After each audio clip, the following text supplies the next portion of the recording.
मराठीला अभिजात दर्जा देण्याची मागणी माझी होती। मराठी भाषेला हजारो वर्षांचा इतिहास आहे असं राज ठाकरे म्हणतायत। 200 वर्षांचा इतिहास असलेल्या हिंदीचा अट्टहास कशाला? हिंदीनं तुमचं काय भलं झालंय? हिंदी कुणाचीही मातृभाषा नाही असं सुद्धा मनसे अध्यक्ष राज ठाकरे म्हणतायत।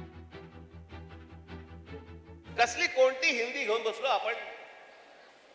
ज्याला साधा 200 वर्षाचा इतिहास आहे। 200 वर्ष मराठी भाषेला 2.5 ते 3 हजार वर्षांचा इतिहास आहे। मराठी भाषेला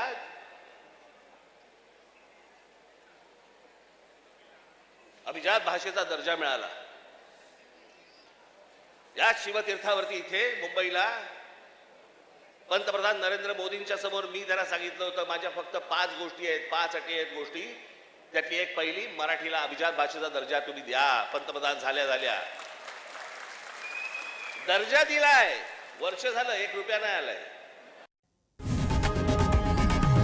लोकशाही मराठी ऐका, पहा, जागरूक रहा।